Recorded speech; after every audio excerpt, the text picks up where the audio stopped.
peace be upon you. In the previous episode, we discussed how the evolution myth disciples mix facts with myth so you accept what they say as a package. For you to accept this package, they spice things up by dazzling you with lists of evolution myth promoters at every chance. That's why when you hear the myth zealots among us glorify evolution scientists by saying Darwin was such and so is a great scientist, X is an unmatched scholar. He wrote a 600-page book on this phenomenon. He spent 20 years researching this issue. This scientist won the Nobel Prize. This other was knighted for his contributions to science. X percentage of natural scientists believe in the theory of evolution. When the zealots make such statements, they are asking you to let them do the thinking for you, as if they're saying, these scientists know more than you. They are smart with a higher intellect than yours. Get ready. You will hear bizarre things, but you must be convinced because those who say them are such great figures. If your mind rejects their words, do not question their truthfulness or the validity of their conclusions. Question your own mind. Do not try to check the validity of their experiments and deductions, because you will not understand. Are you suggesting I cancel my mind and just follow them blindly? And simply accept their conclusions, no matter how absurd, just because of their knowledge and titles? Dear viewers, letting someone do the thinking for you isn't acceptable even if it is a person more knowledgeable in religion. Yes, you must follow the scholars, as long as they speak from knowledge. Religious scholars are not sanctified, nor are their words unquestionable. Don't you see how the people of the Scripture were admonished because they have taken their scholars and monks as lords besides Allah? Those scholars and monks undoubtedly had more religious knowledge. But when they permitted the unlawful, prohibited the lawful, and contradicted necessary truths which were self-evident in revelation to any sane person, it became a crime for people to allow these scholars to think for them and to accept their falsehoods. They have taken their scholars and monks as lords besides Allah and also the Messiah, the Son of Mary, and they were not commanded except to worship one God. There is no deity except Him. Exalted is He above whatever they associate with Him. The Church used to tell people, do not read the Holy Book on your own, because you will not understand it and you will be misled. Similarly, today's pseudoscience missionaries tell people, do not ponder the universe on your own because you will not understand it and you will be misled. So, people allowed one group after another to do the thinking for them. The Arab revolutions and counter-revolutions that followed exposed how fake those who masqueraded as men of religion and knowledge were. Thus, the youth lost faith in them, regretted trusting them, and expelled them from their minds and hearts. They thought that by doing so they had freed their minds. However, instead of looking for more sincere role models or making an effort to search for the truth, as if their minds had become used to laziness and their hearts needed to cling to people instead of principles, they sought new tenets to rent out their hearts and minds to the pseudoscience missionaries, from the frying pan into the fire. They thought they had freed their mind, but they only changed its tenets. True, natural scientists are knowledgeable in their fields, but benefiting from knowledge is a matter of blessings and guidance. It requires a pure heart and good intentions, just like Islamic knowledge. Just like some memorize the Quran, Sunnah, and opinions of scholars, without benefiting from any of them. Rather, they use their ilm, knowledge, to mislead others. Similarly, some natural scientists do not benefit from their science, but use it to mislead people. Why? Is it the fear of the Darwinian lobbyists, or because the alternative in their view is an altered, unconvincing religion, or because of psychological problems inflicted by the Church's actions in the Middle Ages? Is it to retain their academic posts, or for personal gain by riding the wave of the myth? Do they only pretend to believe in the myth?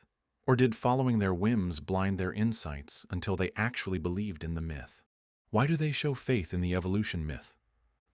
The reasons aren't our current concern. We will tackle them in a later episode, Allah willing. Whatever the reasons, don't ask me to let them do the thinking for me. To have much knowledge yet be blind to the biggest and most obvious truth. To be so articulate in presenting facts, yet arrive at conclusions that contradict basic mental axioms. None of this indicates that the creation of organisms with intent and will is a disputable matter. Rather, their lack of insight, despite their intelligence, is a manifestation of Allah's omnipotence, when He obscures the obvious truth from those who follow desires. Contemplate the following verse, which makes the heart shudder. So, Have you seen him who has taken his desires as his God, and Allah has let him go astray, despite having knowledge, and has sealed his ear and his heart, and put a cover on his eye? Now, who will guide him after Allah? Do you not take heed?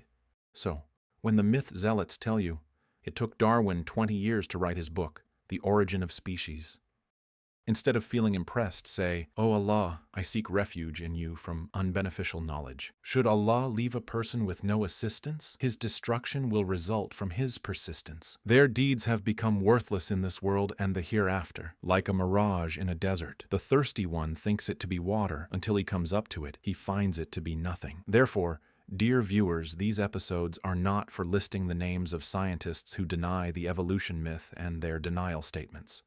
I won't say, don't let Richard Dawkins do the thinking for you. Instead, let Michael Denton think for you because he has more knowledge and research. No, scientists are only human and so are we. Strange how some people only use this term to describe Islamic scholars but not Western ones.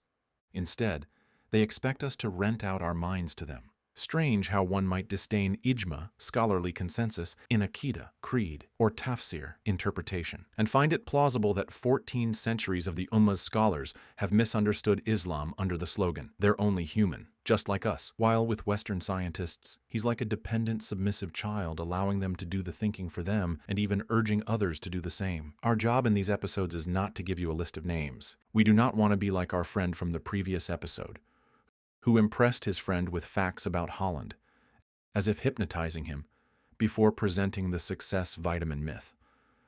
Our job in these episodes is to clarify the scientific concepts associated with evolution, a simplification to make them comprehensible to all, and to reinstate the status of the mind so it can judge, away from deception. No one is happier with a sound mind than us, because we believe that our mind was created by Allah, with knowledge and perfection, to recognize truth.